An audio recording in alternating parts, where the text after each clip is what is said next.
where I try to make sense out of nonsense. And I got about 6 minutes, 6 minutes, 6 minutes, Dougie Fresh your own. So I figured I'd go ahead and log on a couple minutes early so we can go ahead and get the party started. Go through the preliminaries and jump right into the meat and potatoes. So I hope you guys are having a wonderful day. And hope your week went well, that good stuff. Now, enough of the soft talk, okay? All right, I don't want y'all to think I'm soft. I got feelings on the inside. I want to get busy, man. I want to get serious. So if this is your first time joining my show, please hit the like button, share my videos, follow me on all the other social media platforms. And thank you, Dallas. Dallas is on the sound check. Bass up the track a little bit. I want to hear that. Voomch, voomch. Now, who got the flavor to come a dime a dozen? Thinking that they fat when it wasn't. Welcome to the world of Mac. Lil Craig Mack, man, that was the ugliest rapper ever. Between him and I would say Biz Markie. Biz Markie was pretty ugly. You know what I'm saying? Yeah, that was truly an example of let me just listen to the lyrics and not look at the face. But boy, I tell you, they had a nice little run. But anyway, so thank you for the sound check. And I'm assuming y'all can see me and I can see the chat. So we might as well go ahead and get busy. Let me get loose. And then I'll go over a couple things before we get into it. Gizmo, you ready? You ready?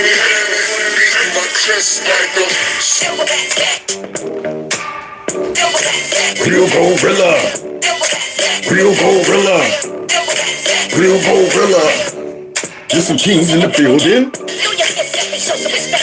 Gorillas in here. Gorilla in here. Gorillas in here. Yeah, man. So you saw the title. Yep, legal cases against Trump falling apart. Cue liberal tears. Everybody. Did everybody go out and get your bottle? You know what I'm saying? If you ain't got a cup or a mug or something, you might want to grab one. Because it's going to be a lot of tears tonight. Because it looks like all of their diabolical schemes are coming back to bite them. Right on the butt. Oh, I want them bitten on the butt. In fact, somebody was so kind enough, it came right on time. Came right on time. Look what somebody sent me and Gizmo. Look at this. Look at this. Whoever sent this, I forget. Let me make sure I get. Later it says, what's that say, Gizmo? It says, make America. Wait, hold on. Wait a minute. Trump 2024. Then it says, make liberals cry again. There you go. So Gizmo, he's on it too. Now, he's not here to bring all kind of joy and stuff to these liberals. Nah, he's not here for that stuff. He's here for business. Make these liberals cry again. A teeny. That's what I want to see. I want to see him straight 10-man off the whiz. A teeny. So, yeah, with that being said, we're going to get into it.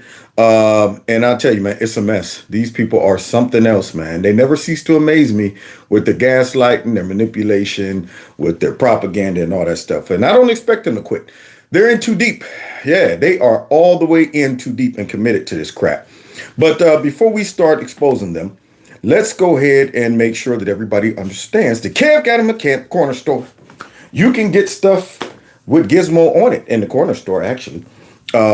You can go ahead and shop to your heart is content, and it will be greatly appreciated. Also, that number on the screen, 330-974-4607. If you text MAGA to that number, I'll lock you in. So just in case I got to send out a blast, a text to let everybody know what's going on, you will be on that list. And then guess what, y'all? I created another monthly donation link. Yeah. So if you guys feel froggy and want to jump, the link's there. Jump all in it, man. If you want to contribute to the channel to help sustain me during this dry spell of YouTube, which people are inboxing me, letting me know, they keep getting unsubscribed. Every time they click on the live show, they know I'm here every day. I mean, you would think that YouTube would get the hint and stop unsubscribing people who watch me daily. You would think that, but I guess they're like, maybe we'll catch them slipping this time. We'll catch them slipping. They won't check and see that they've been unsubscribed. So that's one thing you have to do. Make sure you're still subscribed. Check daily, unfortunately. And this way you can know that whether YouTube is is playing games with you or not. If they are, report it. You also, I think they have a way where you can send in a report and say, hey, look, man, this is a problem. This is a problem. And somebody said, yeah, I'm still stuck at 185,000 subscribers. That's what they want me to believe. In 5 years, there's no growth at all. Notice that if you go back through my videos and you look at the views, they all seem to stop right around the same. Right around, almost as if they just put that into the computer and said, all right, we're going to power down at 2,000 views right there. There you go. Yeah. If there are more, I can't see them. Yeah. See, so it's a game that they play and we'll see. Somebody said I had 2012. Yep. I had 2012 100 and was growing until I ticked them off, y'all. But I don't care. I don't care. You know, I mean, I can't be censored, man. I just can't do it. I mean, it'd be so tough. Sometimes I'll be trying to, you know, I come right up to a word where I know it might get me in trouble and forget that I got to, you know, change the word. Like, I'll be talking about transgender. I almost said it again. I'll be talking about transformers. And I know that sends a signal to the algorithms, you know, and all that stuff. But in the midst of talking and being passionate, I can't do it. It just comes out as it is. If I remember, I remember. If I don't, I don't. But they punish me for it, and it is what it is. But you guys help sustain me and continue to watch and share and all that stuff. That helps. Now, with no further ado, well, I tell you, man, the propaganda keeps coming and coming and coming. Now, guys, we all know that creepy, sleepy, sleazy, slimy, sloppy Joe is washed up. It's obvious that his brain is been broken. And this is a big problem for the left. So they are constantly trying to look for a way to compare Trump and his mental state to Joe Biden so that all of the people in the middle that ain't suffering from Trump derangement syndrome might just look at Biden and say, okay, even in this situation where I'm trying to figure out what I want to do, I just saw Biden go out there and don't know where he's walking to. Don't know where he's supposed to be. Don't remember anybody's name. Can't quote numbers. Can't read the teleprompter. All of that stuff. Forgets what he's saying in mid-speech. Therefore, I'm going to go ahead and go with Trump. Even if I don't like him a little bit. But at least he is competent. At least he can complete a sentence. At least this man doesn't get blown down 3 times in a row while walking up the steps from a 10-mile-per-hour wind. At least that. So for all of those people that still kind of on the fence and ain't totally committed to Trump derangement syndrome, the left now has to come out and try to find these ways to try to say, well, look, he's bad too. He's mentally declining too. And they can't do it. See, there's not enough evidence for them to make the comparison. So what do? They got to go into contortionist mode. They got to bend stuff. They got to twist stuff. They got to shove stuff into squares, into circles, all of that stuff. They got to do that, just like they have to do it for racism. All of the examples that they try to push to manipulate the public, there's not enough examples going around. That's where you get your Jesse Smolletts. You get your Jesse Smolletts. Yeah, you get folks like that to say, man, I got to go ahead and make something out of nothing just to fit this narrative, which the latest one is hysterical. So let's go ahead and debunk this one with a couple chuckles too. Let me get my liberals ready though. Crooked Joe Biden, you remember The Apprentice? Oh, yeah. Crooked Joe Biden, oh, he's crooked. You're fired. Get out of here. Get the hell. You're destroying our country. You're fired, Biden. Get the hell out of here. Yeah. Hit the road, Jack.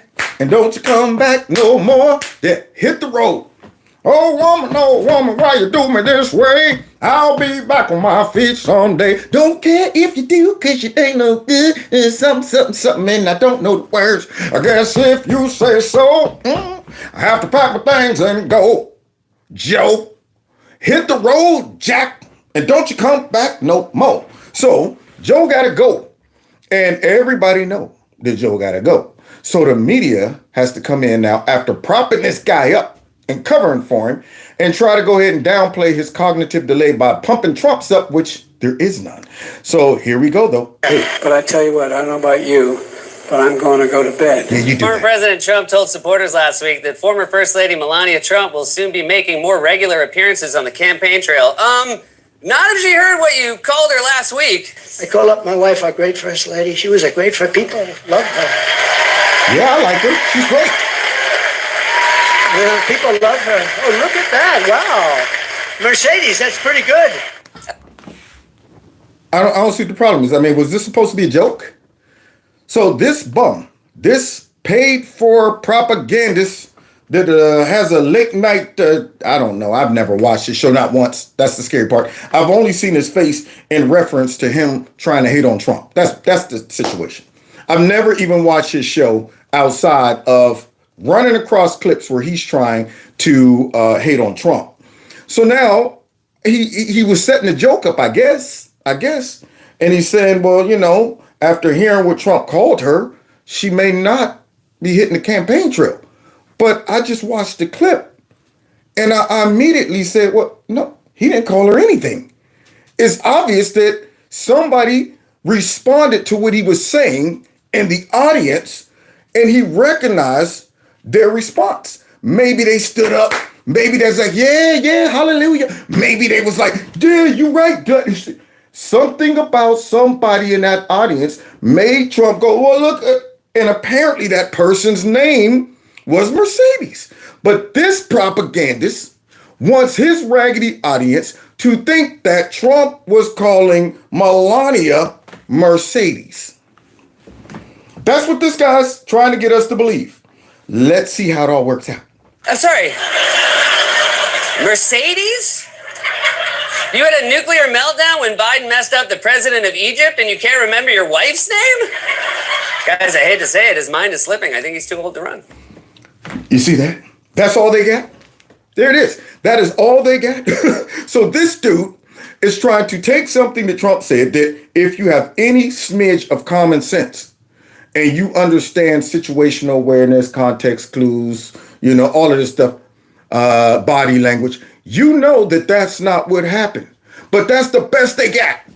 So this dude is probably praying to God that, okay, hopefully this doesn't come back to bite me. But they told me any chance I get to try to make Trump seem like he's in mental decline, take it. Take the shot. So I know this is far-fetched, but I'm going for it.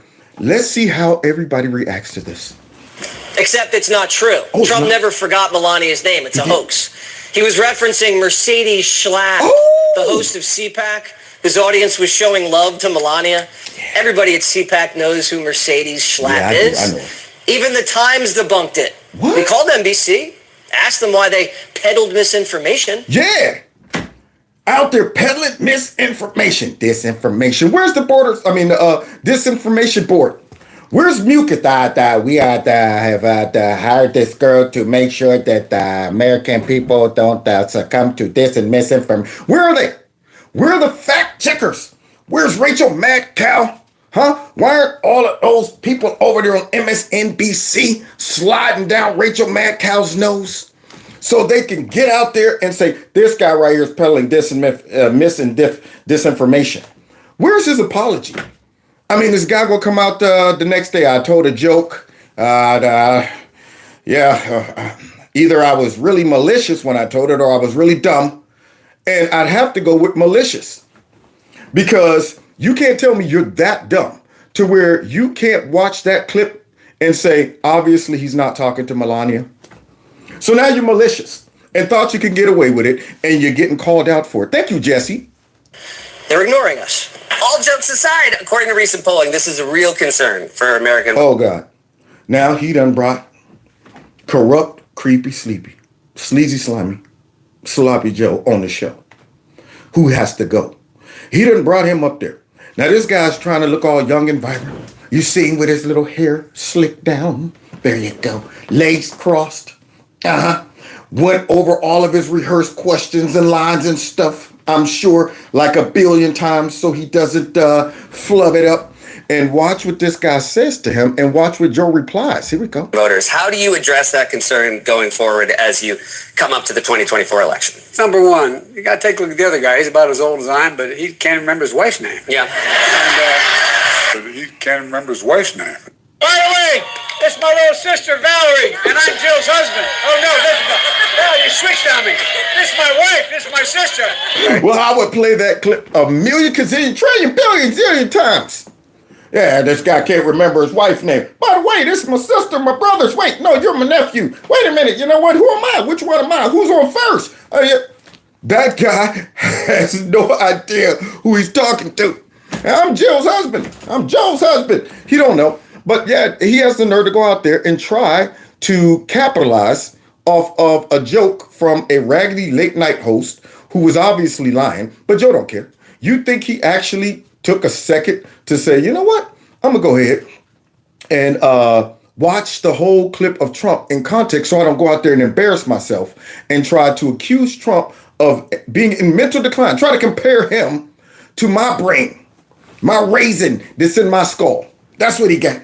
A shriveled up raisin in his brain right there. And so here he is trying to capitalize off that. And of course, it gets debunked. He's about as old as I am, but he can't remember his wife's name. Yeah. Biden's only punchline was a stolen hoax from Meyer's monologue. Oh. Mercedes? Can't remember your wife's name? And I want to thank Matt and Mercedes Schlapp, two great people. Oh, well, look at that. All you had to do, Mr. Funny Man, is wait a few seconds or go back a few seconds and see Trump recognize Mercedes Schlapp, or well, I guess Schlapp, in the audience. That's all you had to do. That's all you had to do, man. But nope, he's thirsty to try to throw mud on Trump. Wasn't even a funny joke, first of all, but you're trying to throw mud on Trump. And I'm wondering, why isn't there an apology issued? Something. Can you get out there and just say things like that? And then Joe Biden just takes it and runs with it, try to make this comparison and embarrasses himself and spreads dis and misinformation. So there's Mercedes in the audience. I wonder what Mercedes he was talking about then. I guess this guy thought there's multiple Mercedes in the audience. Maybe he thought Melania was also Mercedes. Along with the entire staff. Thank you very much, Mercedes. Thanks, Matt. Mercedes? Based on the, Here we go. Here we go. Send in the clowns. Now they got to try to cover for this. Everybody knows this guy flubbed it up. Everybody know that Joe Biden fell for it, or he didn't fall for it. He knew it was a lie, but he decided to come out and try to push the narrative anyway. And now you got to send in all of the surrogates to try to make sense of this blunder right here. Look at this fool. Now this dude got, you know what? He ain't even got a dress on. He's standing on the corner butt naked. That's how much of a prostitute he is. Yeah, he ain't even got the fishnet. He ain't got the G-strings, nothing. He's full blown in his birthday suit.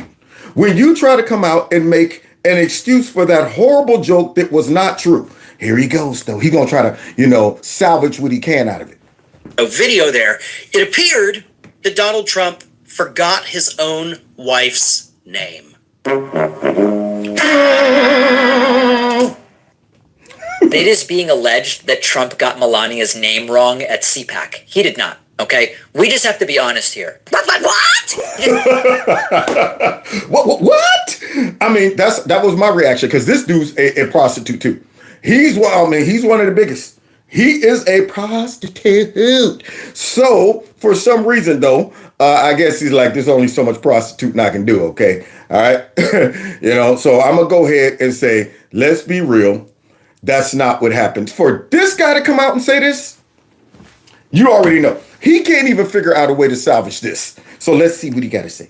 Just have to be honest here. This went viral with the headline, Trump mistakes Melania. That's not what happened here. The organizers of CPAC are Matt and Mercedes Schlapp. Oh. Mercedes Schlapp. Trump referred to Mercedes in reference to people liking Melania, Well, look at but that. Trump is not referring to his own wife as Mercedes. We don't. Now, do you think after people see the headline, you think after the one or two people who watched the late night show heard the joke, you think they're going to follow up to find out that this guy made a mistake. Well, he ain't make a mistake. He lied. You think anybody's going to follow up with that? Now you see, though, how all of these narratives and ideas and beliefs about Trump has been started. We've been seeing this stuff be done since day one. Since day one. They never come out, retract, and if they do, it's way in the back or it's quiet or whatever. And then it lingers in the heads of all of the bubbleheads who don't realize that this is the mission of these people. Even if they know it's a lie, they're going, you know what? It's worth the risk. Throw the lie out there. When we have to get confronted on a lie, we know the average bubblehead is not going to hear about it. They're not going to follow up. They probably don't subscribe to conservative channels or anything like that so they can, get a notification where they, oh, well, this is interesting. Oh, that guy lied about this. And thus you get all of these stinking lies that people vomit up about Trump all over the place. We've been hearing them for years. Trump never denounced white nationalism. Trump called all of the Mexicans rapists, drug dealers, and gangbang. Trump said that the World War I veterans were stupid. You hear all of these things being regurgitated even after they've been debunked or proven to be a bold-faced lie, but they know the average person will remember the lie and not the retraction. Thus, this guy throws that out there. Now, of course, it's funny to us, but this right here is not even common. I'm not even shocked. They do this every night on MSNBC. They do this every night on CNN. They print all of this crap in the papers constantly. And if they have to do retraction, it's way in the back. Unless they feel like they might get sued. That's the only time. But let's continue, though, because there's still people out there trying to say, let's see if we can still somehow fit this into some narrative.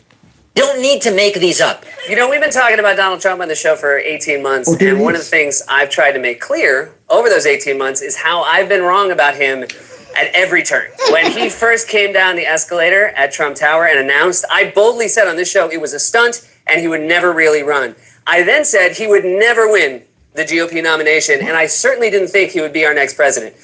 You big dummy. You tell him, Fred, you big dummy. Oh boy, I tell you, that was a beautiful time, y'all. I mean, remember that, y'all? And that was the moment that my eyes was awakened to the fake news. Because I watched him come down that escalator and I watched his whole press conference. And when he got to the part where he referred to all of these illegal immigrants coming and being sent by the Mexican government, knowing that he's also getting rid of his drug dealers, his murderers, his rapists, along with some good people too. I listened to it in all of the context. And then what happened? That was a moment where I had CNN, the app, actually saved on my phone. And I went to click on it, and I saw in bold, big words pop up, Trump calls all Mexicans rapists, drug dealers, and murderers. And I said, no, wait a minute. Now, I think I got a pretty good command of the English language. And I'm pretty sure I passed phonics, and I can tell things in context. That's not what he was saying. And I started seeing them do it over and over again. And when they had to come out and talk about it and address it, they were cutting out all kind of stuff. And I said, wait, we got something going on. See, up until that point, I only watched CNN for stuff like hurricanes, what's the weather, and national news, something happened. Yeah, I never looked at them as, political commentators and all that stuff. I just watched it for the facts that's going on around. And when they start talking about politics and was taking things out of context, I said, something's wrong. And when Trump came out and dropped that beautiful title on him, I'm not going to give you a question. I'm not, you know what? Because you are fake news. Ding, ding, ding, ding, ding. And boy, are they ever. And so now this guy gets the the Fred Sanford, you big dummy. My wife and I went to watch the election returns at a friend's house. And before we left, we put our 8-month-old son to bed. And I was holding him and I said to him, when you wake up tomorrow morning, we might have our first female president. Psych. I do really feel for the parents who had to explain this to their kids this morning, especially parents with daughters, because a lot of them, like me, probably thought Hillary would be our first woman president. But and thank God she wasn't. She would have been a bad example to every little girl in the world. every little girl in the world. That's right. Boy, we dodged a bullet with that witch. We didn't realize how Trump played a part in helping us as a country get a little more grace. We were about to walk straight into a whole heap of a mess. Yeah, man. So thank God she didn't. And this guy back in 2016 is talking about how much he got wrong when it comes down to Trump. And he's still getting it wrong now. Won't be. Thanks, Nelson. I will do exactly what Donald Trump did, and you tell me if this is how a normal brain works. The prostitute's back. So now here he is. I'm going to deal with that. Now watch him try to manipulate the minds of his audience to try to make this make sense, even though everybody knows now that guy was lying. See, and instead of just admitting it, like the one dude who, even though he hates Trump, just said, look, man, God, that's not what happened. Instead of admitting that, watch this guy say, I'm going to snag me somebody walking by tonight, even though everybody's looking at me and they go, ugh. I wouldn't touch her with a 10-foot pole. Look like they got some type of random disease. Yeah, standing there butt naked and people walking by with the dang on blinders. But this guy, instead of catching the hint, watch him, excuse me. Hey, y'all want to have some fun tonight? He's going full-blown prostitute. Listen to this mess. This past weekend, my wife and I celebrated on Saturday our 15-year wedding anniversary. And my wife, she was great. Everybody at the restaurant told her, wow, you look so amazing. And we had such a wonderful evening. Oh my God, this wall needs some paint. God, this wall needs paint. It's a good wall. It's a good wall. But it needs to be painted. Okay. Call up my wife, our great first lady. She was a great first people. Loved her. Yeah, people love her. Oh, look at that. Wow. Well, look at the standing. Look at everybody standing. Look at everybody standing. So what could Trump be paying attention to? What could he be distracted by? What could Trump be responding to? That's what I'm wondering. So let's see. Ladies, that's pretty good. Wow, look at that. Yeah, she's good. Because I looked over here and completely lost my train of thought and took you down a new path that doesn't matter at all. That's what Trump did there. Because he was talking about his wife. Then he sees another person who's like, oh, hey, shit, Mercedes, how you doing? What's going on? Nah, I got time. What's up? That's not normal. You're mentally retarded. Thank you, Brian. Did you hear that fool try to make this comparison? If you're going to use some type of metaphor or analogy or something like that, make it connect. So now, you just made a bigger fool of yourself than what you thought you were trying to make of Trump. So now what he wants us to believe, once again, instead of taking the L, instead of just saying, you know what, man, yeah, that they lied on him. But that's what he does. That's what most of the liberal media do as well. So you can't just go ahead and say we lied, because then it would, verify Trump's statement when he said they're fake news. So what does he do? He goes through this big, long, drawn-out scenario and wants us to think that Trump was like a kid who just sees a squirrel and changes direction, changes thought, forget what we were just talking about, instead of seeing what Trump responded to, which also was connected to the thought that he was talking about. There it is. Trump responded to the audience response to him saying that his wife is cool and everybody loves her. He didn't stop and just start talking about things that weren't relevant. What they were responding to was relevant to what Trump was talking about. But that guy, he don't care. Yeah, see, he's not going to admit that, yep, this is how bad they got me out on the corner. I'm low budget. I'm completely exposed. And I'm trying to do my job. That is the worst effort ever to try to make that make sense. So he wants us to think that there was no connection to Trump's response. Here he is talking about his wife and he's like, hey, Mercedes, hey, what are you doing here? That is obviously not what happened. So that guy is trying to, I don't even know his audience. I don't know how many people watch that guy's channel. I'm sure the Democrats are paying him a lot of money to still try to salvage these narratives once they get debunked. Because see, Joe Biden's connected. He's connected to this. So what happened is they thought it would be a good idea to send Joe Biden out there to push the joke. And the joke became a joke on him, which Joe Biden himself is a joke, period. Just trying to make jokes. How you gonna have a joke, try to make a joke? Dang on it. So now, here we go with more debunking because there's others that's trying to salvage this. Go into a group, I'll speak in front of 55, 56, 68,000 people sometimes. I'll call her up, I'll say, how good was I tonight? Well, she goes, well, your hair didn't look good. Oh. So even if he didn't confuse his wife for that woman, he still had some sort of like mental fart, if you want. I don't know what to call it. And he just went off into a different conversation. So let me understand what's going on here. Somebody called the prostitute. Hey, are you on the corner? Yes, I'm on the corner. Okay, listen. All right, here's what I need you to do. I need you to go out there and sell this one, okay? We flubbed it up. We didn't think anybody would catch the joke as a lie when we sent Joe out there. So pull your dress. No, just take the dress off. Matter of fact, yeah, this one's going to require you to be butt naked, okay? I want you to go out there and try to convince everybody, okay, that Trump is also in mental decline, okay, even though it's obvious that the joke was a lie and not true. Somehow make it seem like Trump is in mental decline, regardless of it being a lie, okay? You take the dress off yet? Yes, it's off. Heels, and you want the heels off too. Everything. I want you butt naked. So this guy is trying to make this make sense. With a different person while he's giving a speech. Trump spoke for 87 minutes, okay? A 77-year-old man for 1 hour and 27 minutes spoke. I challenge any of you Trump haters out there and all these fake news people, put on a suit, stand up there in front of people and just talk. People make mistakes, but in this case, he didn't even make the mistake. But what is it?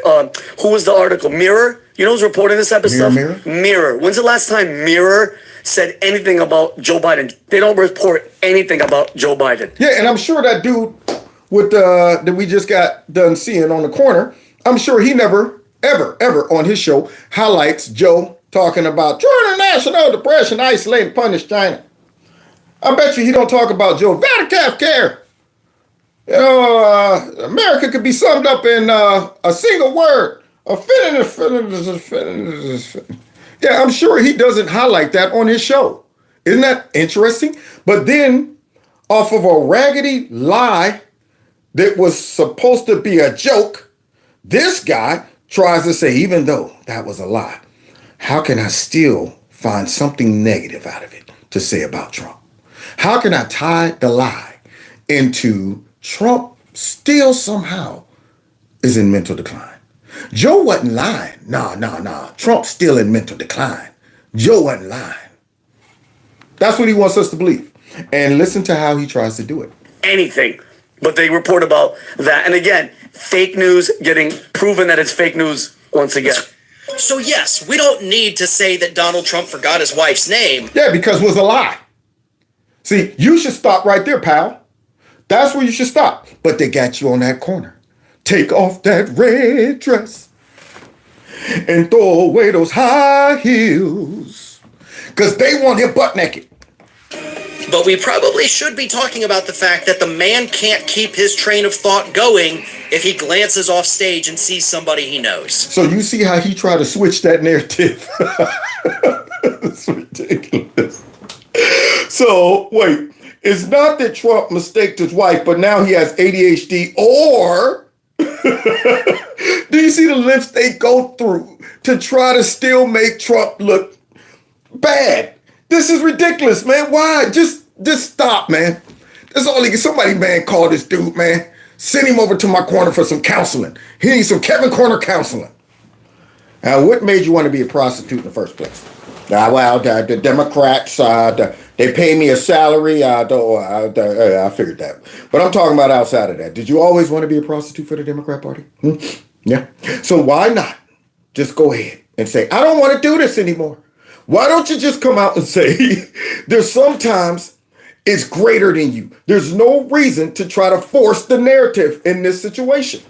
This is a situation that say, man, they got busted line. But this guy's going to try to salvage it, man. Oh, boy. So here we go. Somehow Trump is still in mental decline, y'all. That's a sign of somebody who maybe just has ADHD that's not being treated, or could be a sign of serious cognitive decline. Unbelievable. Man, as I was watching this whole time, the first time I'm sitting there like, I wonder how this dude's going to try to piece this together. I'm like, let me just see how he's going to try to work this out and make it make sense. So that's his conclusion. There it is. They lied about Trump. He never said that about Melania. He didn't mistake her name. But still, Trump was so distracted because he wasn't responding to the audience responding to what he said. He just happened to be talking, and then all of a sudden, hey, Mercedes, what are you up to? What are you up to? Therefore, Trump is in mental decline.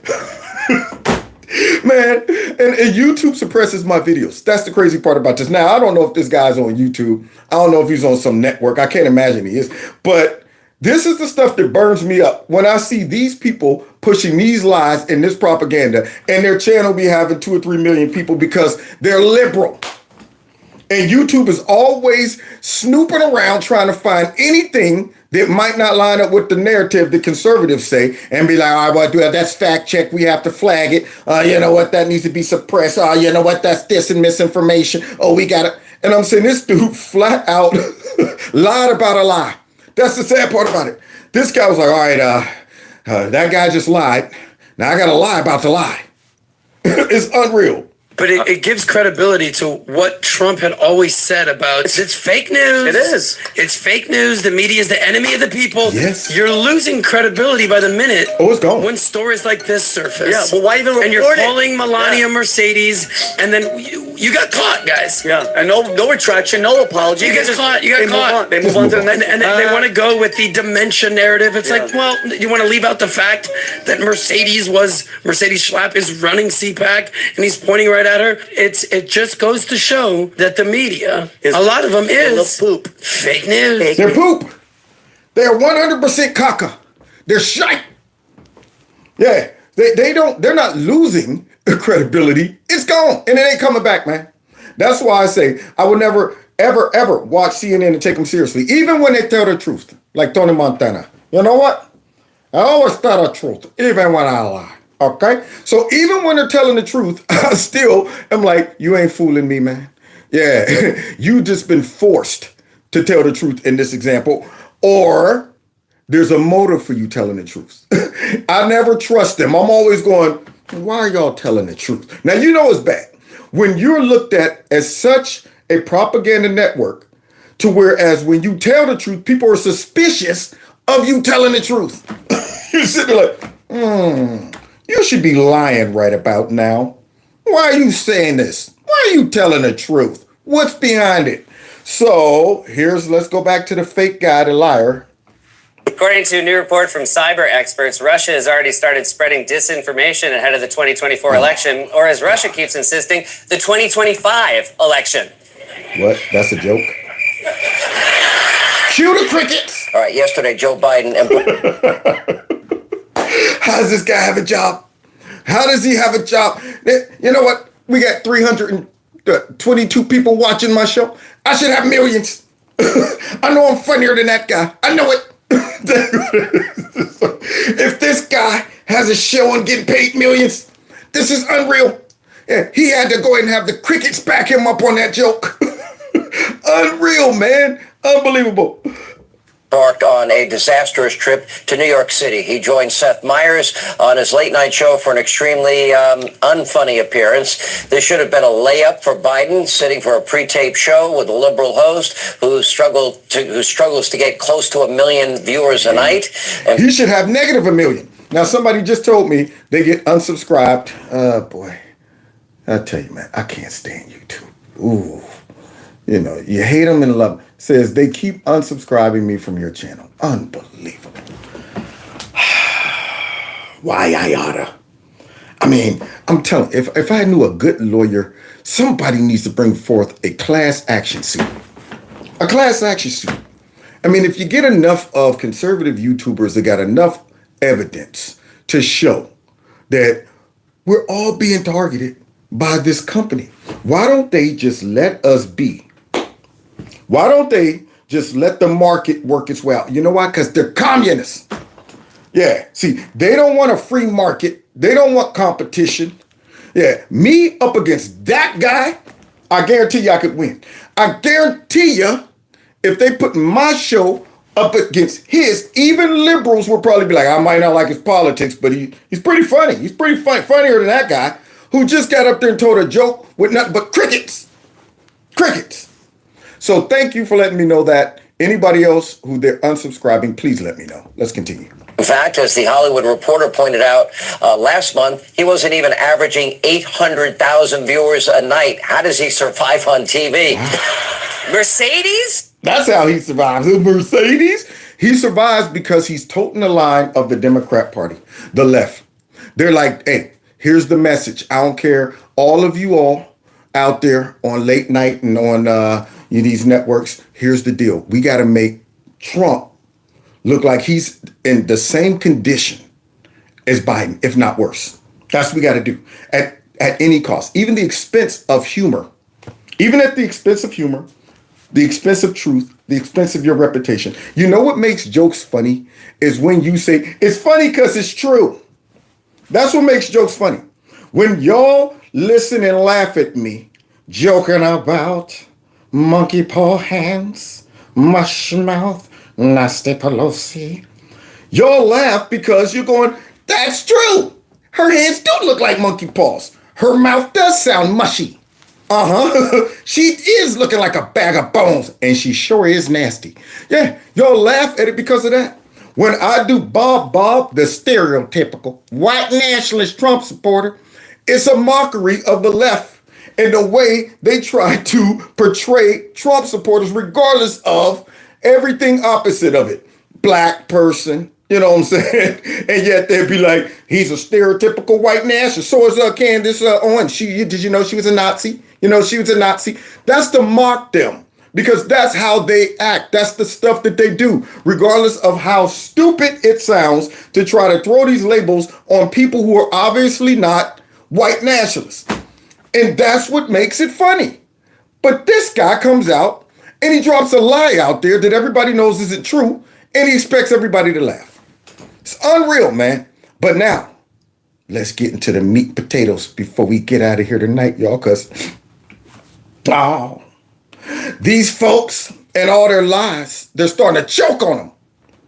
They're coming back to bite them. They're falling apart. So they drop all of these charges on Trump, all these indictments, but God don't like ugly. God don't like ugly. And I love it when you spit out that window and it come right back in the face. Right back in. Oh, God. Yeah, there you go. Spit in the fan. So far, we got Fat Albert. He's still trying to do something up there. I don't know what he's doing. We got Queen Latifah, who at this point done, tried to get 355 mil out of Trump and then, all that stuff. Then they tried to beat him with the crazy lady. See, the crazy lady. And you know what burned me up? I was thinking about the crazy lady that they're trying to pay, $80-something million to? The one that was on Anderson's show talking about, you know what, you're fascinating to talk to, Anderson. And the R word is sexy. That one. The one that was on Rachel Madcow's show boasting about, oh, Rachel, we're going to go shopping and we're going, that one. The one that sounds like Nasty Pelosi and kind of looks like her. I think Nasty might be dressed up like her. You sure that ain't Nasty? Someone go get me a blonde wig. I'm going to go ahead and do things on my own.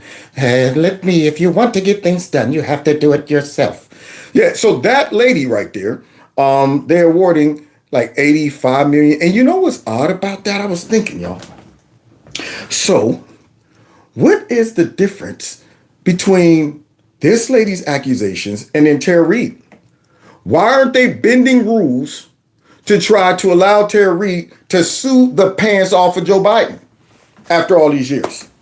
Yeah, they don't require no evidence, no proof from the crazy lady to give her $85 million of Trump's money.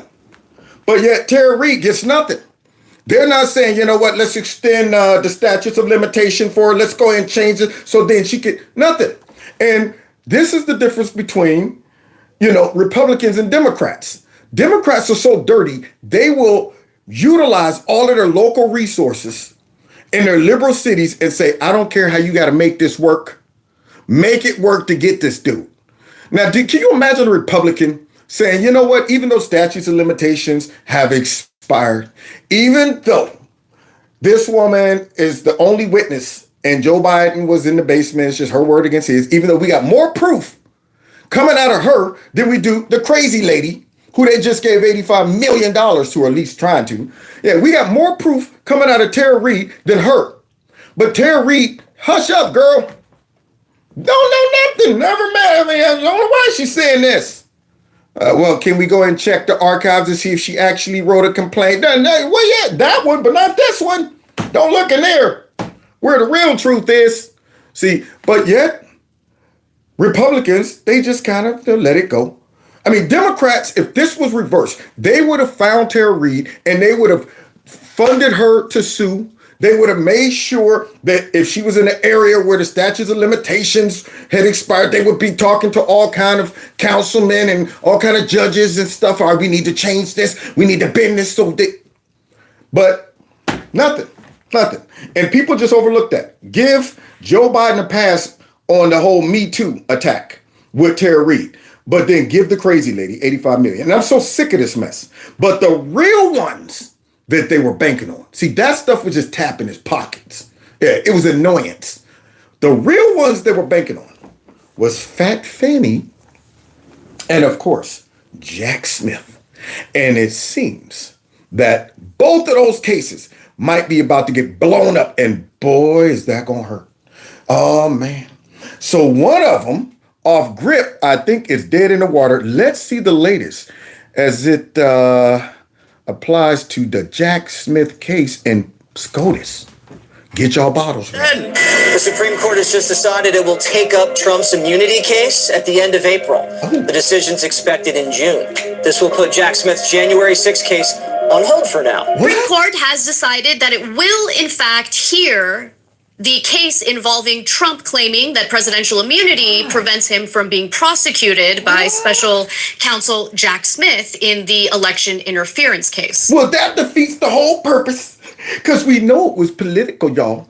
We know there was a time limit on it. This is time sensitive, man. Y'all can't be jamming me up when I'm trying to get out here and implement my tyranny. Yeah. When I'm trying to go ahead and abuse my power, which I shouldn't even be allowed to prosecute Trump as a special counsel. Yeah, because I haven't been verified, by the House or the Senate or whoever does it. And they haven't went ahead and verified me to be able to do this. But so what? So what? Because Democrats play by their own rules. But here's the problem. With the Supreme Court, they can't play by their own rules because that's the last part of, the government that they haven't co-opted. They need to get 2 more advocates, liberal judges on that Supreme Court, or expand it. One of the two. That's why they're either always talking about expanding the Supreme Court or delegitimizing it. They're illegitimate. Clarence Thomas needs to recuse himself for some reason. Yeah, the black man needs to recuse himself. Yeah, but we're always pushing that black people. It's just great power to the people. But not that one, because he's a black, white nationalist. See, that's the logic. So now, this is going to mess up everything because they were hoping for this to all start before Super Tuesday and all of that. And definitely before the election starts. But, y'all, it looks like the Supreme Court was like, yeah, we don't play by y'all rules, and we see what y'all up to. So yeah, we're going to take up this on our time.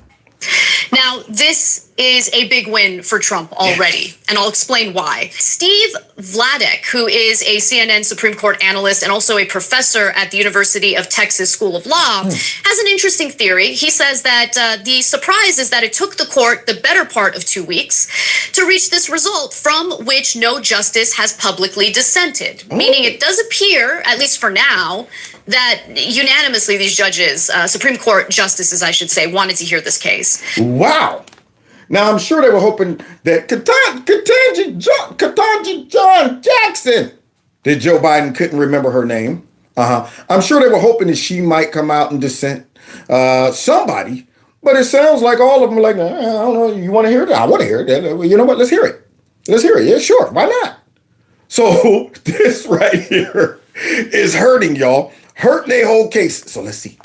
The justices couldn't reach consensus on a way to resolve the matter without giving it full briefing and argument. So they're not going to rush this. They've decided to really hear Trump out on this.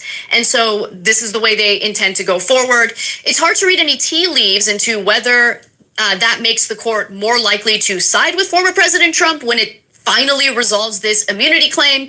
But it certainly means that even in the worst case scenario for Trump, the January 6th prosecution will be delayed for at least another 3 to 5 months. And it doesn't matter if they side with Trump or not, because that's all we need is for this to get pushed back beyond the election.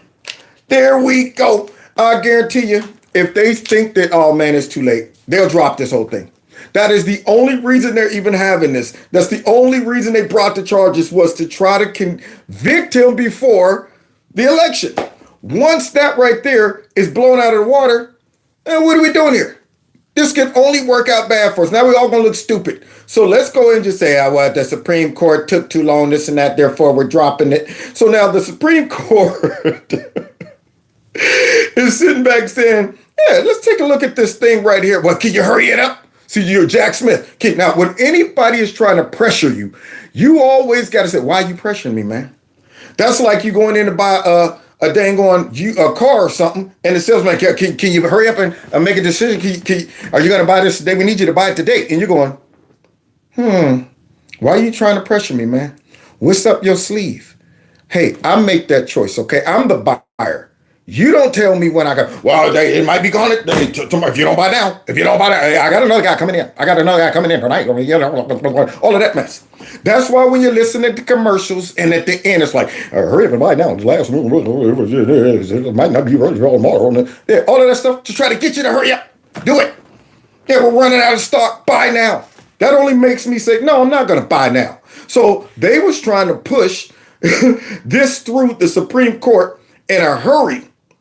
And they said, nah, man, something smells fishy. We want to just make sure you're not doing this for political reasons. I'm sure that's probably what's going on in most of their minds.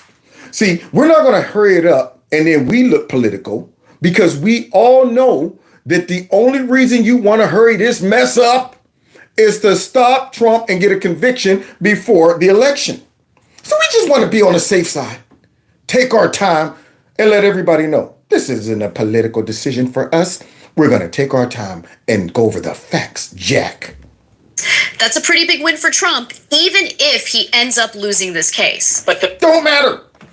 Win or lose, we win. Win or lose, we win. I'm okay with this. But the fake news ain't, y'all. The real victory here for Trump, it deals with the calendar. You know, the overriding push of Smith, the special counsel, has been to get a trial before the election. We all knew it. He's running out of runway. If this opinion doesn't come out until June, perhaps. Yeah, he's like Airplane when that dude was trying to land it and it was sweating. He's running out of straight up runway. I got about 35 feet left, but I'm doing over 200 miles per hour still. So, yeah, he better go ahead and figure out what he's going to do, because last I checked, they had postponed it indefinitely. Because they couldn't get the Supreme Court to go ahead and comply with this deadline. So now it's kind of like, well, this is the whole reason I was prostituting myself, to try to stop that. I mean, what? You know what? Everybody take 5. We'll let you know if we're going to rekindle this crap. You have to remember that even if Smith wins, the mandate goes back to the district court, which has to handle all the pretrial motions. That could take months. Take your time. A couple of months could easily be. No rush. And then the trial itself can be 3 months. There's a standing DOJ policy not to have trials just before an election. So you're talking at the earliest, likely late summer, and it could be knocking on the door of November.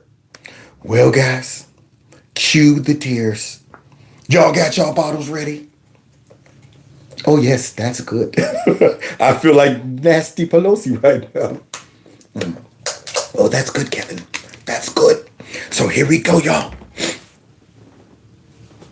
It's unimaginable to me that the Supreme Court will decide this case before the last day of the term, which typically is around July 1st. If that's true, then it's equally unimaginable to me that the former president will be tried before the election in November.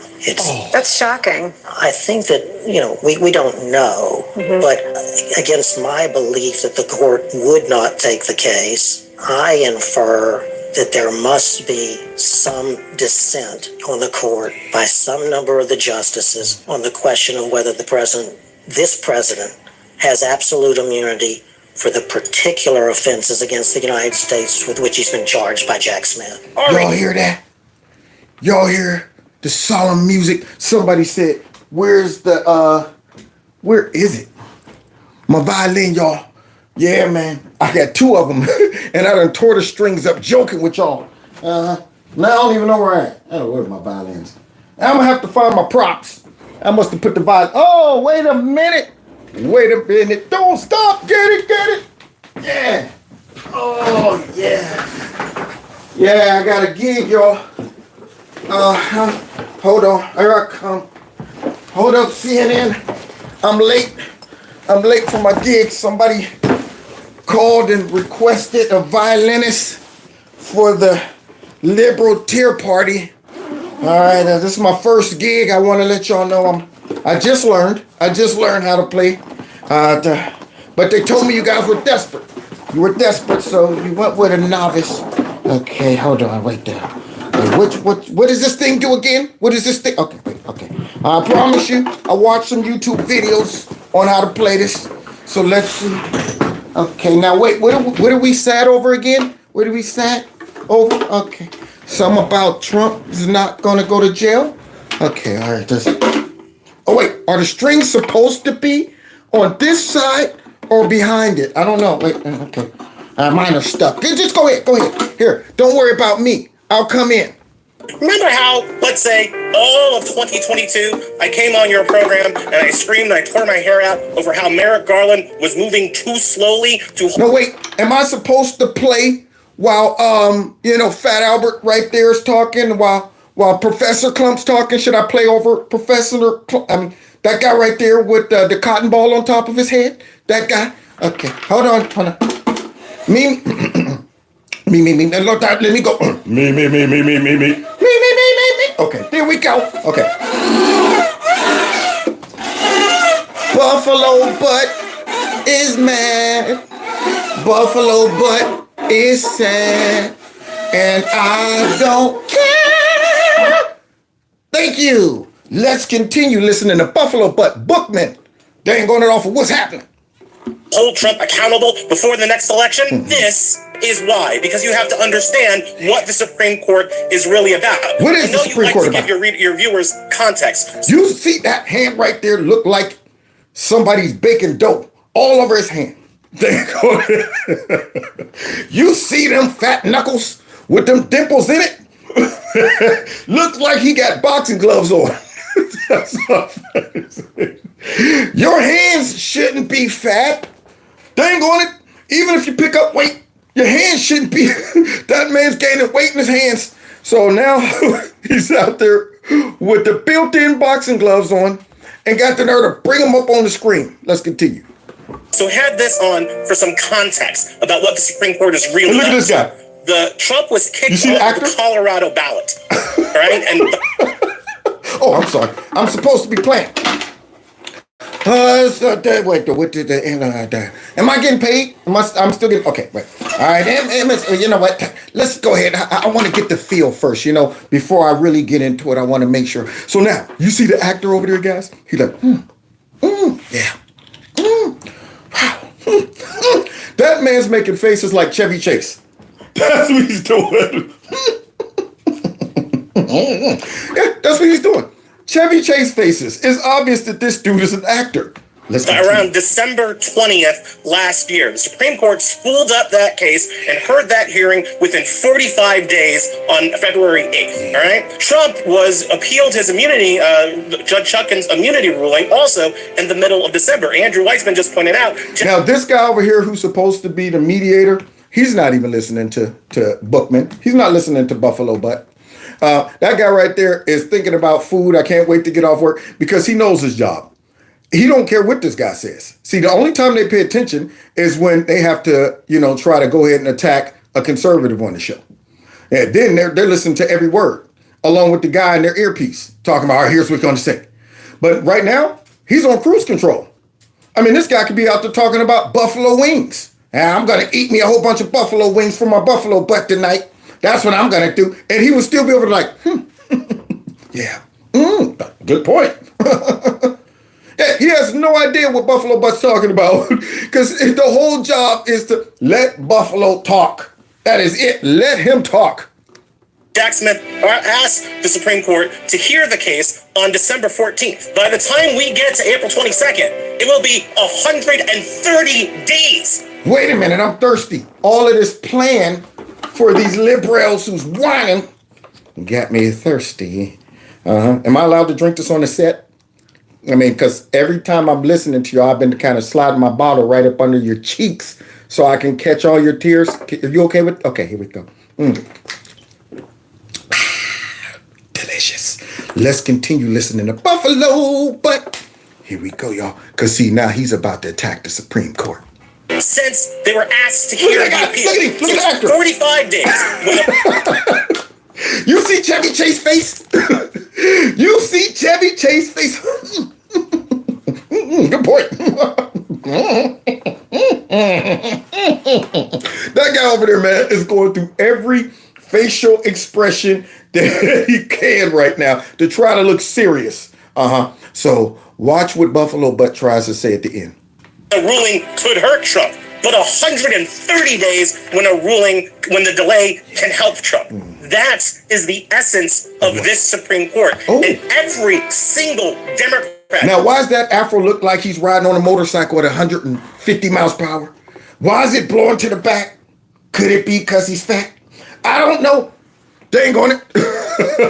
Maybe the afro's gaining weight too, but that mug is blowing straight to the back. So now here he is up here talking about the Supreme Court and the essence of it. So now what's the Supreme Court's motive again, buddy? Who is not on board for expanding the Supreme Court and reducing the power of these Republican theocrats in robes is in some way complicit in today's failure. Excellent numerical factual context. Did you hear that, actor? Excellent. Wait, what was he talking about again? I checked out after the violinist came in. He was hilarious. I was watching the violinist the whole time. Those facial expressions with me laughing at the violinist, trying to keep from laughing. I want to look serious. So now you hear that guy? So that guy is trying to undermine the Supreme Court by saying it's politicized. And that's the very opposite of what it is at this point. That's what they're trying to do to the Supreme Court. And they're using, the straight up Marxist conflict theory. They're projecting all of that. And they're saying these folks are politicized. And then you got the nerve to say any Democrat that doesn't support expanding the Supreme Court. Now, why would you want to expand the Supreme Court? You want to expand it until you guys get the majority in the Supreme Court. Then I guarantee you, those activists on the court would probably say, all right, we're going to pass something to make sure we can never expand it again. Because if you do it once, you get where you want to get, and you don't want the Republicans coming in and then taking the lead again. So now you got to shut it down after you guys acquire power. Because right now, if they had the majority in the Supreme Court, do you think they would be even mentioning expanding the court? Just like when they win based on the Electoral College. It's great. When they lose, now they want the popular vote. So let's go. Oh, yeah. Hold on, Rachel. All right, hold on. I'm coming, Mad Cow. Okay. Me. I get stupid. I shoot an arrow like Cupid. I use a word that don't mean nothing, like Lupid.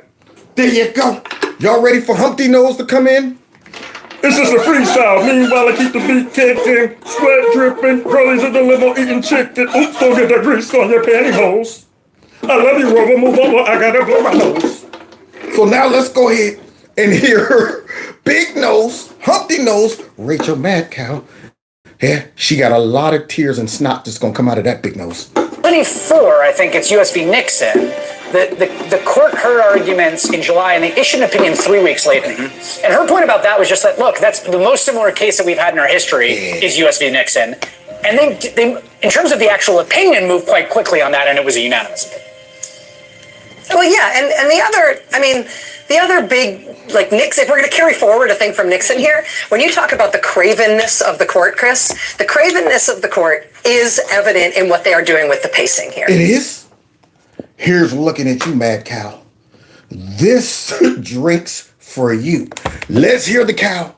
The cow's going after the Supreme Court too, y'all. Right? Like putting this off for 7 weeks, sitting on it for 2 weeks for no reason, obviously pushing all of the cases that they can push, pushing them to the point where Trump will be standing for election before any of us have heard the verdicts in any of those cases. Got it. It's the timing. But it's also the idea that the immunity thing is an open question, right? Is really presidential immunity an open question? Because what's the most famous pardon in American history? Gerald Ford pardoning Richard Nixon once he had resigned and was a former president. Why? Well, see, I want to know if the 13th Amendment was an open question, or is it the 14th? I always get that mixed up. The one where they're trying to use it, and it's never been used before, to stop Trump from being on the ballot, like those propagandists up there in Illinois now. Some dummy came out and did that up there. But now all of a sudden, you know, that whole amendment was the 14th. Thank you. Now all of a sudden it's relevant now. It's relevant. But now here she is talking about that. Well, the real question is, I don't care. Okay. All I know is it's destroying you guys' main goal and objective, which is to convict Donald Trump. These two cases, as we close, are the meat and potatoes to all of this. These two go away, and all of a sudden, everything else goes away, except for them trying to beat him for money. And I'm sure they'll come up with some more lies and stuff like that. But the Supreme Court done jammed them up like hemorrhoids. They done jammed them all the way up like constipation right about now. And they're crying because they're all jammed up. Why did Gerald Ford pardon Richard Nixon? Quote, as a result of certain acts or omissions occurring before his resignation as president, meaning as a result of stuff he did while president, quote, Richard Nixon has become liable to possible indictment and trial. Whether or not he shall be so prosecuted depends on findings of the appropriate grand jury and the discretion of the authorized prosecutor. So the idea that this is an open question, that it might be that a former president can never be tried for something that he did because he was president when he did it, is disproven by a plain reading of American history and the whole justification for Richard Nixon being pardoned in the first place. Now y'all want to become legal scholars. Now y'all want to interpret it and stuff like that. You know what? But we'll bend the heck out of all kind of rules and amendments and interpretations. An effort to make something stick on Trump. Now he outwitted y'all with this. Because let's be honest, nobody cares whether they decide if a president have, you know, absolute immunity or not. This right here is just a cork to plug up what you guys are doing. That's it. If it stops the goal and objective of Jack in the Box, then I'm cool with it. I don't care what they decide. I'm like, oh yeah, they decide. Okay, cool. So are they still trying to go ahead and no, it's over. Okay, cool. We're done. Get them out of here. So Jack in the Box just got jacked up by the Supreme Court, and Rachel Madcow is upset about it. So the idea that this has to be taken up is them saying the sky is green. Right. And I think even for the non-lawyers among us to be able to say, you know what, the sky is not green even on a worse day. This is BS. You are doing this as a dilatory tactic to help your political friend, your partisan patron. And for you to say that this is something that the court needs to decide because it's something that's unclear in the law. You know what? That's because you're helping your political opponents, unlike me, unlike all of us who've been prostituting ourselves a whole time for the Democrats. Y'all hear her up here talking about the Supreme Court's helping their political unreal. These people, man, they are desperate. They were so happy when all these indictments came. Now, all of a sudden, they are on the bubble. These indictments most likely will disappear. The main two, the two that could possibly be the biggest hiccup for Trump, are about to dissipate. And oh, it hurts. Hurts. They're going to be, if Trump wins, they're going to be blaming that on him. The Supreme Court helped him win. You know what? And all of this stuff like she's doing now. It's just flagrant bullpucky. And they know it, and they don't care that we know it, and that's disgusting. Yeah, just like you guys know that you're propagandists, you work for the deep state, and we know it, and you don't care that we know it. Yeah, Rachel Madcow, y'all don't care that we all know that you're censoring Trump whenever you come out with your lies talking about there's a price, there's a cost to letting out the airing this, to openly. We all know you are the mockingbird media, and y'all don't care. Just like we also know that all these prosecutions are politically motivated. They don't care that we know that. There it is.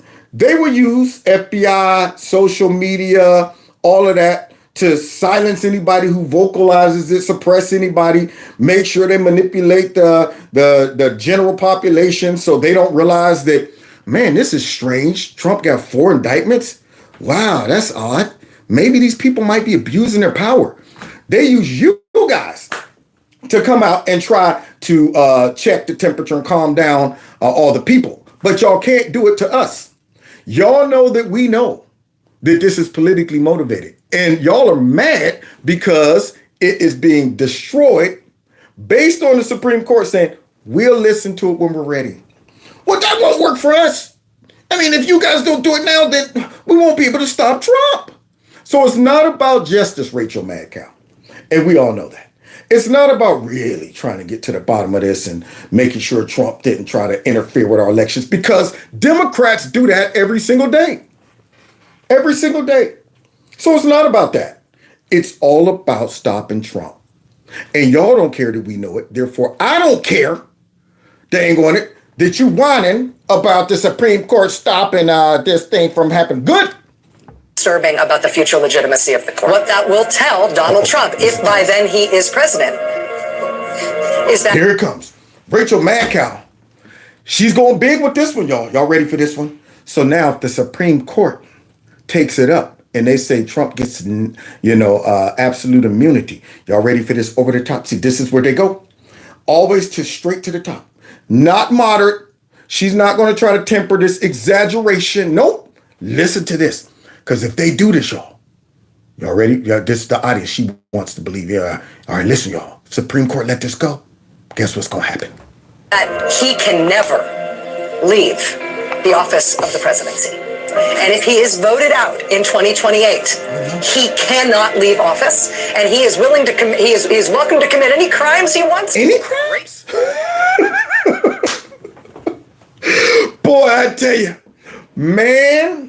I was on the set trying to empathize with them. MSNBC is sad, but you know what? Cry, baby, cry. Cry, baby, cry. Say, what's up, cry, baby, cry. Cry, baby, cry. Yeah, cry, baby, cry. That's what I say. The babies on the bus goes wah, wah, wah, wah, wah. I love it. Yeah. You don't have to pay me. I did that for free. Now, here's their last case that we're going to find out tomorrow if it falls apart. Boy, if it's the 1-2 punch in 1 week, I might go play the lotto. That's how lucky I feel. If Fat Fanny gets dismissed and the SCOTUS done gave it to the Jack Smith case, oh, y'all, man, we might be doing something. We might be in the business, man. So now, listen to them trying to salvage Fat Fanny. Okay, see, they got to come to the rescue. So rescuing Fat Fanny's fanny. Here they go, y'all. We're going to find out tomorrow how this play out. I can't wait. Because there was an inference yesterday from defense attorneys that her having these stacks of cash somehow is sort of nefarious, or that should lead to some, question marks. Yeah, you know what, man? There was some inference. to her having stacks of cash.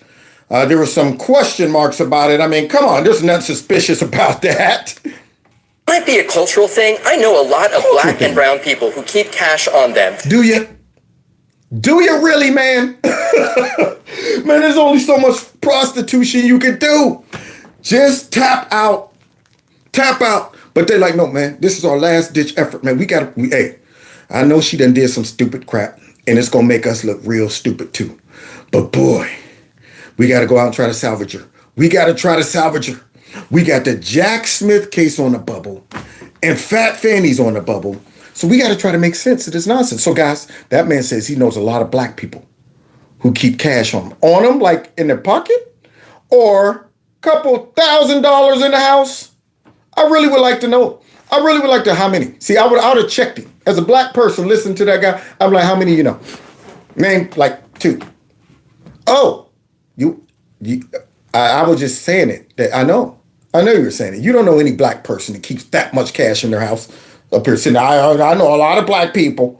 It's a black thing. Because it's a black thing, man. People feel like this is our hard-earned money that we earn with blood, sweat, and tears. It's certainly something that happens here in Atlanta and beyond in our community, so I don't think that is sort of... So it's your hard-earned money, so we gotta look at it? Black people have to look at it? Boy, I earned it all. I don't want to have it sitting in a bank. I want to sit here and look at it. It's my money. Like Scrooge McDuck, laying on top of a big stack of money, arms and legs, spread it wide on it. There you go. Yeah, because black people, they need to have it right there since they earn it. Yeah, now why put it in the bank? Why put it in the bank? You know, I get mad when I go to get gas and the pump doesn't take cards. I'm furious. Sitting there like, ain't got no cash on me. What the? You want me to walk in? I ain't going to no ATM, man. Black folks aren't rolling like that. But here they are. They're going to try to make this make sense to cover for her obvious lie. A gotcha moment for the defense attorneys at all. It was a gotcha moment. Repaid Wade for all of those trips in cash with no receipts. No. Because Fonnie Willis's lawyer decided not to ask her any more questions, that meant that the Trump team of lawyers did not get another chance to ask questions of Fonnie Willis, and so she gave no more testimony. The hearing into No, because they were going to tackle her butt after she laid an egg right up there on that witness stand. That's why they were like, all right, that's over. Would you like to ask her any questions? Nope. Come on down here. Get off here. Okay, get off this. Get over here and sit down. We told you not to do this for me. You done made everything. You know, now we got to do our job. And it's hard. You know how hard it's going to be. Now you done left a big fat egg right in that chair over there. You understand that? Gonna come in here with your dress on backwards, talking about your man's broken tallywhacker. Snapping your finger at everybody. You done messed it all up. So Fat Fanny laid that egg, and the defense for her knew that don't stick her back up there. Don't ask no questions. Hey, this woman right here is shooting herself all the way in the foot.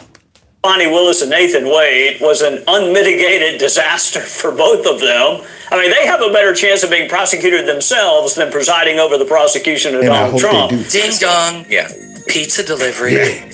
Okay. It appeared from the Fonnie Willis side of the case yesterday that she had established everything she needed to establish in... What? Y'all hear O'Donnell or whatever this guy's name is? Paid prostitute, propagandist, Mockingbird media guy. Somehow now he's going to try to run interference for Fonnie. They're trying to salvage Fat Fonnie. Phony. There you go. That's what she is. She's phony. Instead of Fonnie, she's phony. They're trying to salvage phony. So now here he is. It appears that she established what? That she's lying? That testimony yesterday, and there was no reason to continue it. 1 week later. Cell phone data obtained by Trump's legal team shows Nathan Wade, that special prosecutor, visited Willis's neighborhood at least 35 times in the 11 months before Willis hired him in late 2021. What? Oh, hello. Is Phony Willis there? Yeah. What you doing? You got that dress on backwards? You know I like that. Okay. I'm on my way over. Yeah, I'll be there in a minute.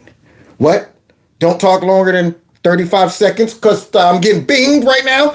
I gotta go. So this guy. The cell phones don't lie, man. They don't lie. Y'all do. Twice, Wade arrived late at night and left early the following morning. The data shows about 2,000 calls and 12,000 text messages between Wade and Willis from January to... Just as friends, though. There it is. Now, let me tell you something. Y'all, there's a lot about my past life. Y'all would be amazed if I told you some of the things I used to do. You'd be like, Kev didn't do all of that stuff. I'm like, I'm the most interesting man in the world. But, I've had my share of doing lectures and seminars and stuff when it comes down to the differences in between men and women and things like that. Okay. Understanding each other. Because when you understand each other, you know what I'm saying? You understand some of the basic, nature of women versus men. Then you're not shocked when certain things happen. You're like, yeah, well, you know what? If I had to guess, there's probably somewhere in the nature of a lot of men and versus a lot of women, all that stuff. Now, there's some variables there. But I will say this. On an average, men don't seek out female friends. They might happen to develop a female friend, but usually it's by default. It's because of circumstances. It's like, hey, I work with you. We're here every day chit-chatting online. It's funny and we're laughing and find out, oh, this is my girl. She's funny, hilarious. And even in that, you got to be careful because if you happen to just develop a friendship with a man and you're attractive, a man could go in and out of friendship just like that, depending on the mood, depending on the night. And then afterwards, the woman's sitting there going, well, what does this mean? I mean, what just happened? You go, I don't know what you're talking about. What just happened? See you at work tomorrow, okay? We're playing spades tomorrow night, right? You're my friend. Yeah, see, so you got to be careful. Men don't sit back and say, I want a female friend to chit-chat with. What, 2,000 calls? I got my best female friend lives in Atlanta. I talk to her maybe once a month, if that. Once a month. I don't text her. There's no way I could justify this amount of calls to a female friend. These calls and those texts are texts between an interest, a romantic interest. You cannot convince me that this dude got 2,000 calls worth of conversation with just a friend. You're running, man, we exhaust everything we need to talk about in like 20, 30 minutes.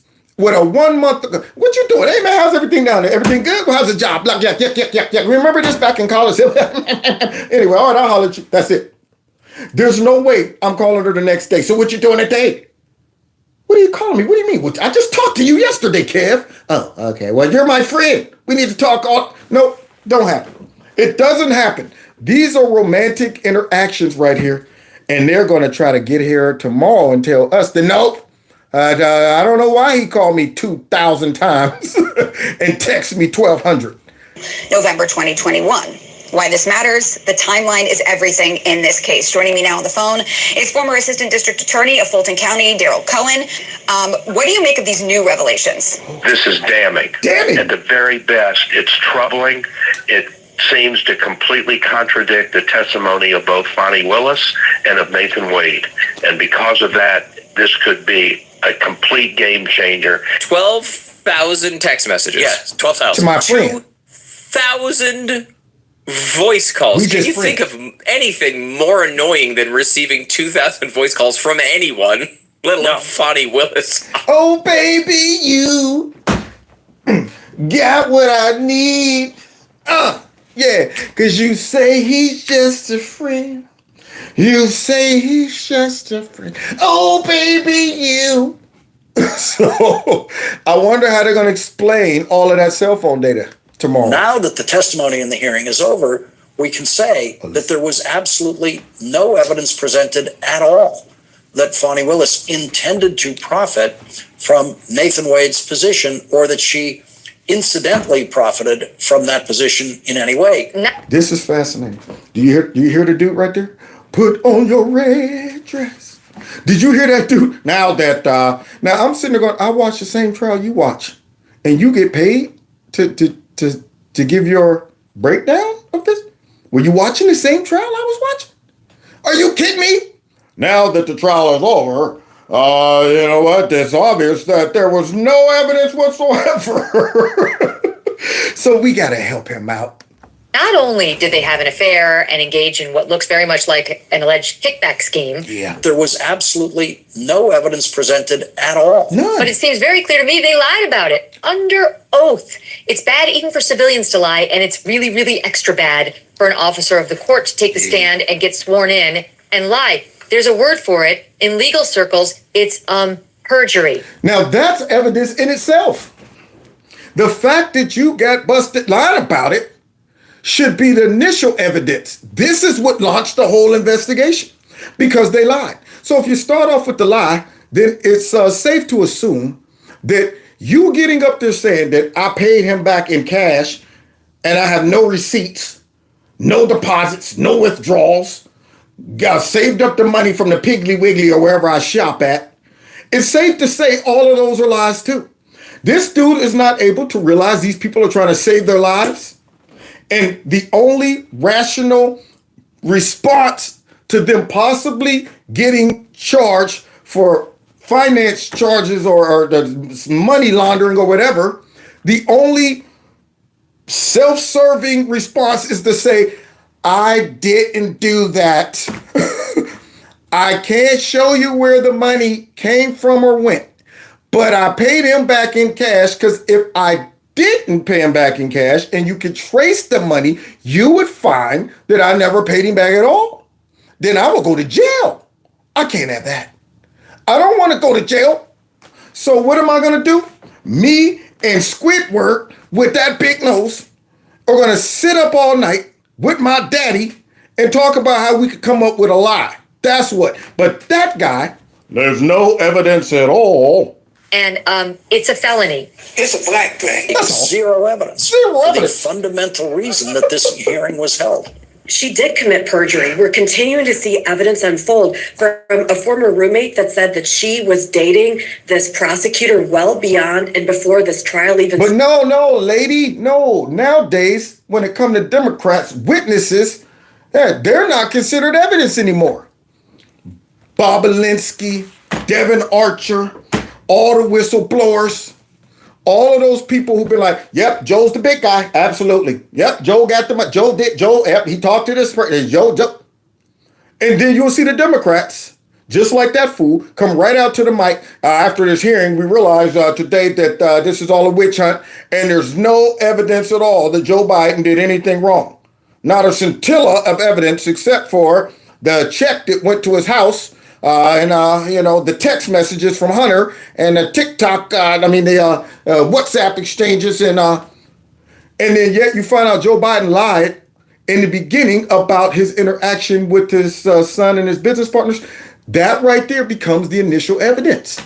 See, now I'm no lawyer, but I'm able to put that together. When you got people who the predicate was based on them getting caught lying, guess what? One lie after another starts to unravel.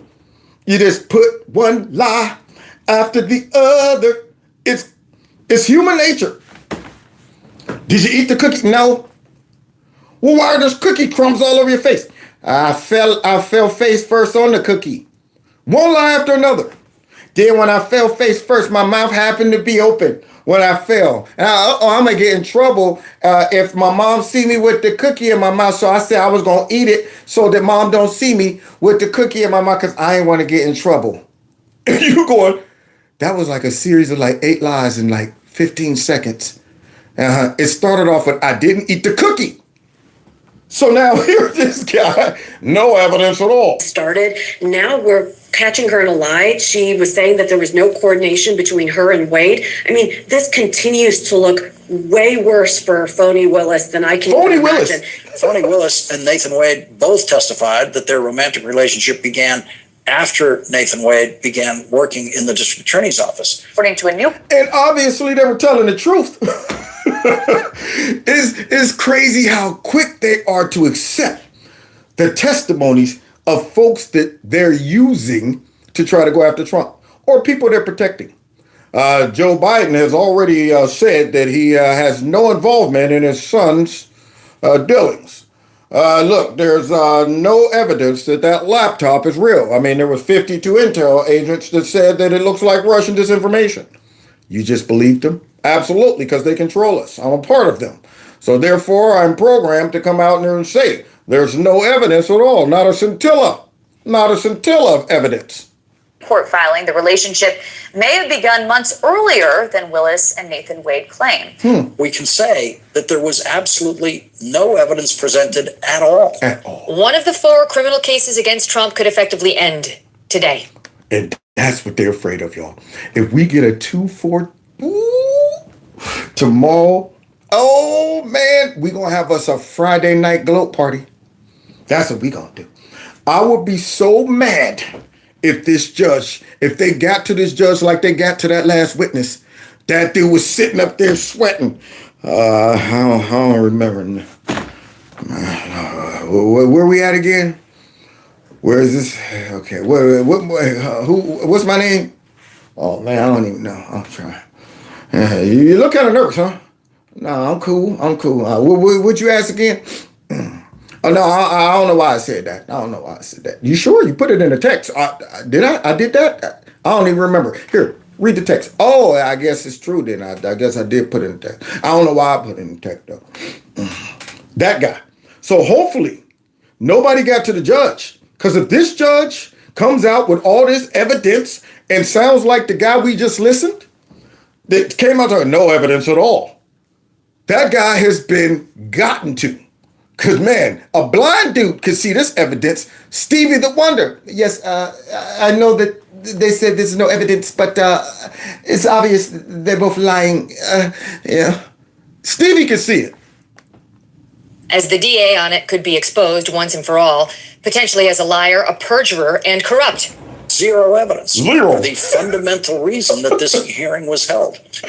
Ms. Willis's longtime friend, Robin Earty, took the stand on February 15th. She's no evidence. On the motion to disqualify and told the court the affair began. She's not evidence. She's just a white nationalist trying to stop a positive black woman from doing her job.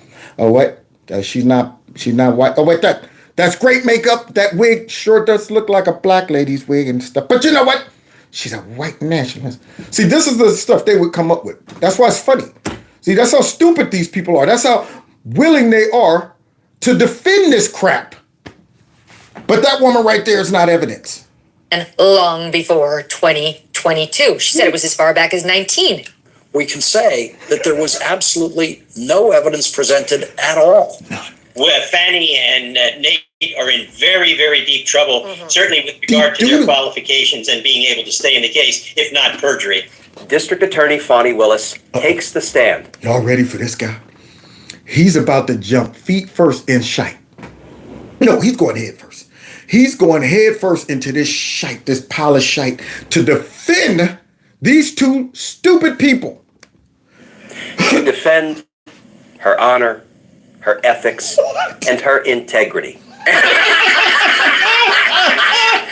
But she's already violated county law that says that you can't supervise and it just gives a list, and a lover is one of them. And also, you have to get written permission before even hiring somebody who is Did she get written permission? So she's got some real problems. Fonnie Willis is a strong, independent woman. She showcased that yesterday. She is a formidable force, and she is all about respect.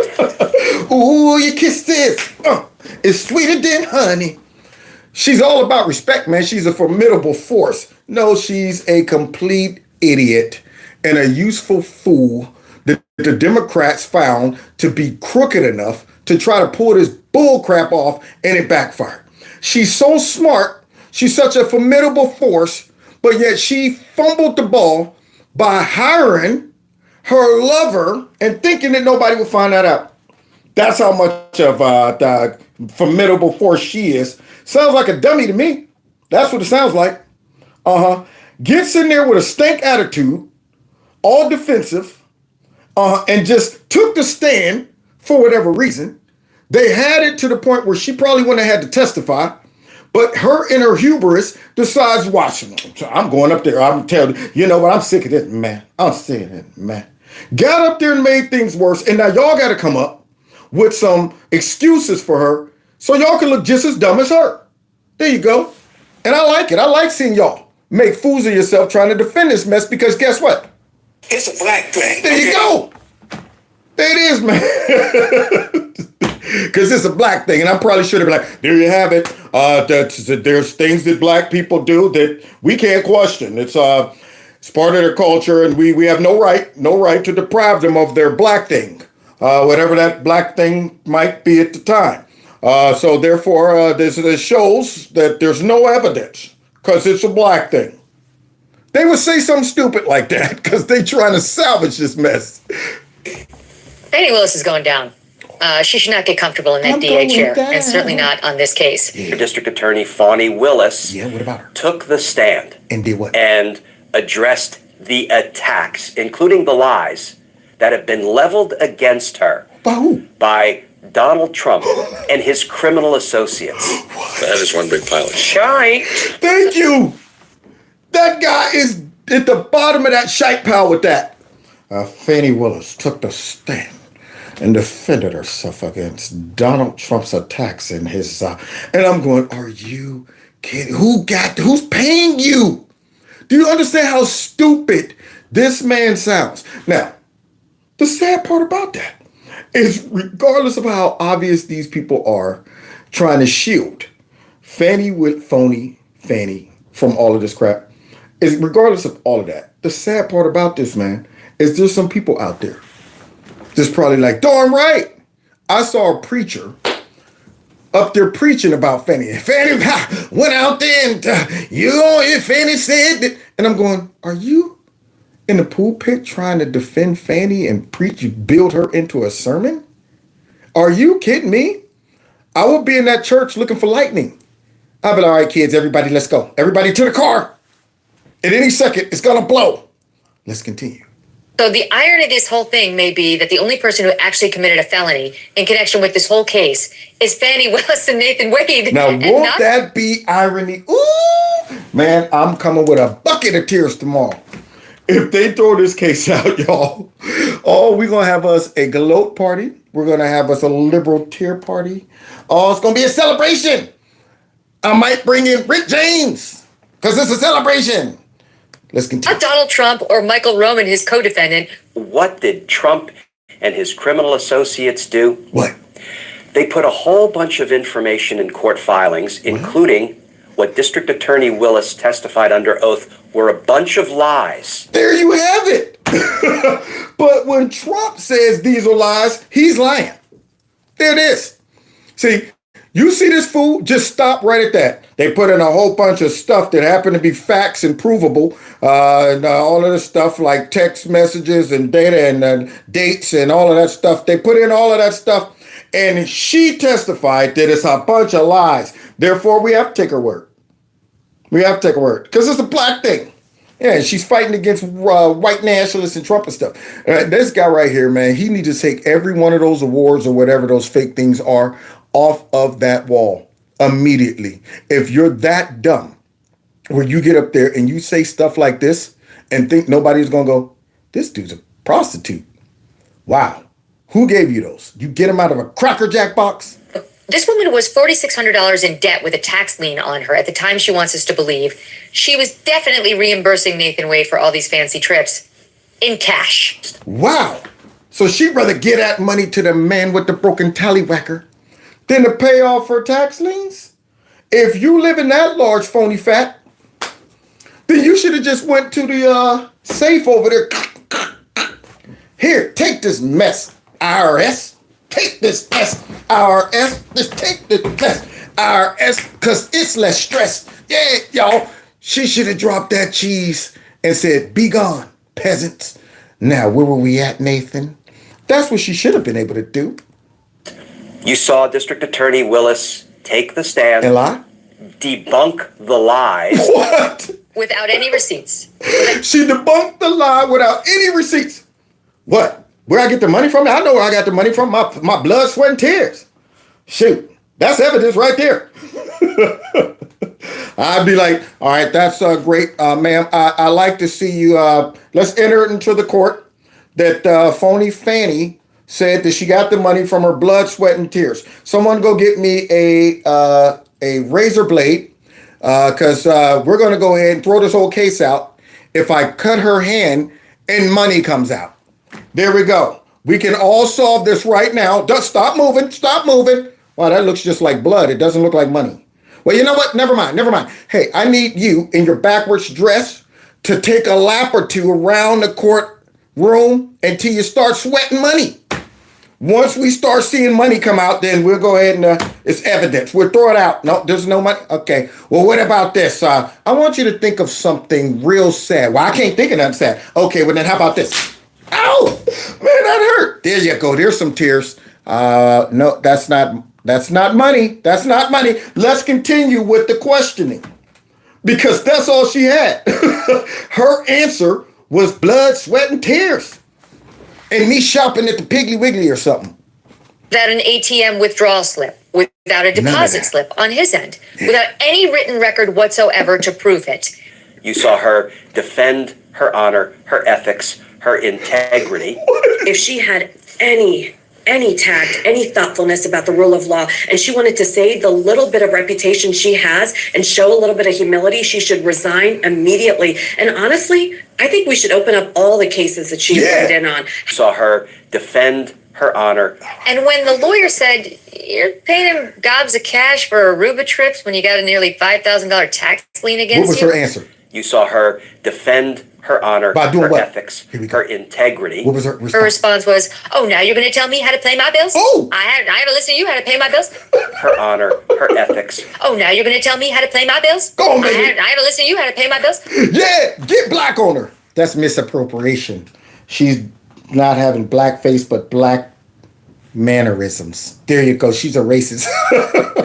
Now you're going to know how to pay my bill? Shoot, you're going to tell me how to pay my bill? That's her defense? So wait, you had a lien for fun, but yet you paying him money and you say you always got cash. You always got cash in the house. Yeah, as long as you can remember. You got stacks of cash in the crib. I mean, 6 months worth. 6 months worth. But you can't pay that lien. Oh, now you know, are you all in my business? You all up in my mix, you know what I'm saying? Shoot. This cat up in my mix. There you go. That's how she defended her honor. Yeah, she just straight up came out like, don't tell me how to pay my bills.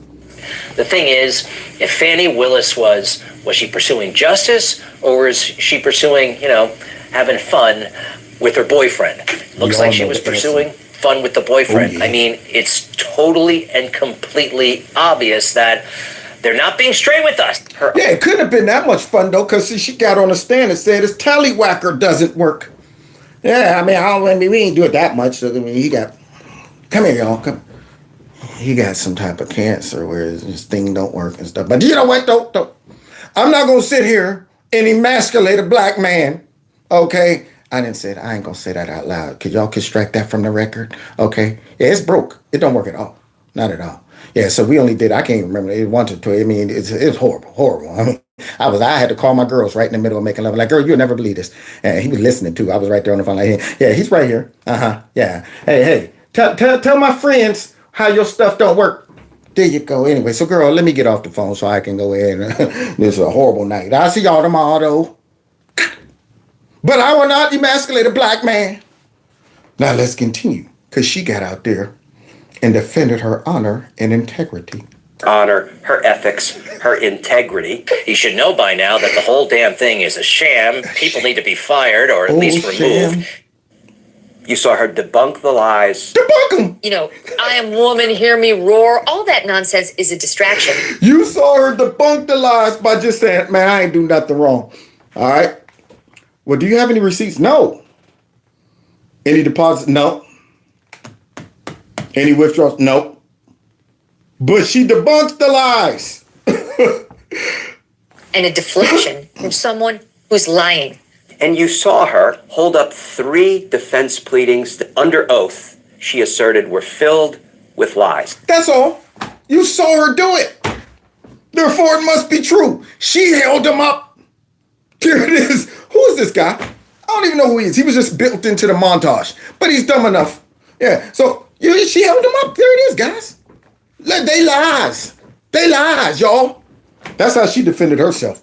By holding them up, shaking them, and saying they lies. So now what you have is unethical behavior by both of the lead prosecutors on this case, and both of them appearing to have lied about it on the witness stand. Lies are put in public court filings, eaten up by Donald Trump's supporters. There it is. All of those lies, y'all, eaten up by us. Yeah, see. Now, we all know this is projection. We all know that the left eats up all the lies of the fake news and people like him. And we see these lies. And that's why I'm here laughing about it and joking about it. That's why it's funny, because I'm sitting there going, who do you think you're talking to? It's funny to watch them make this attempt. And I'm saying, wow, their audience must be simple-minded. Their audience must be completely brain dead to listen to these people and say, that makes sense. To us, we're laughing at it. They try to make us look like we're dumb, we're manipulated, we're brainwashed, and we're over here laughing at them. I mean, they are so transparent when it comes down to their propaganda. We're going, who does this actually work on? This is hilarious. So let's go ahead and wrap it up. Is base. The cell phone records would show 2,000 phone calls. Those are all lies. And 12,000 text messages. Yeah, those pings and dings right there, those were lies. Those were lies.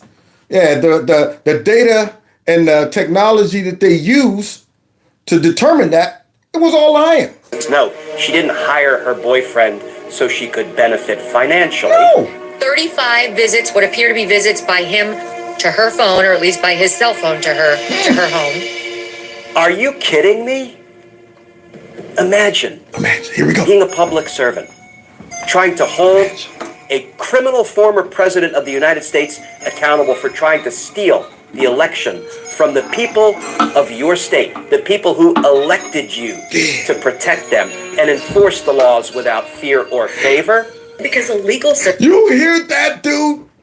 He went straight drama, I might have to hear that part again. Yeah, with the incredible Hawk Sad music. Could you imagine being a black, strong woman who's just simply trying to defend democracy? Y'all hear that garbage? It's by him to her phone. It was so or at least dramatic by I had his to hear it cell phone again. To her home. Go get me some tissues. Are you kidding me? Imagine being a public servant, trying to hold a criminal former president of the United States trying to illegally prosecute him, politically prosecute him. Could you imagine being a raggedy district attorney who has hired your boyfriend so you can benefit off of it? Can you imagine that? And then growing up in a church where you know you were up there committing the nasty with a husband of somebody else, but you didn't care. You didn't even address that in the church. Can you imagine that? As he just said, she gets to defend her of the integrity and all of that stuff. Accountable for trying to steal the election from the people of your state. And that's what it all comes down to. They don't care nothing about fat, phony Fanny. You think this man cares about her? She's a tool that they use to try to bludgeon Trump. And the tool appears to be broken now. So there's no use for the tool, but they're going to still jerry-rig it right now. They're still trying to wrap duct tape around it and make it work when you should just throw it away. This is the moment to save your integrity, your reputation, by saying, yeah, that looks bad, man. That looks bad. But not this guy. Get the duct tape out. But Dad, why don't we just buy a new one? I ain't buying no new hammer. Dang on it. Now, go get me a rock. Now, I'm gonna take this rock up and we're gonna go ahead and just buy a new hammer. But see, this is the last hammer they got. And if this one breaks, So here we go. Let's go. The people who elected you to protect them and enforce the laws without fear or favor.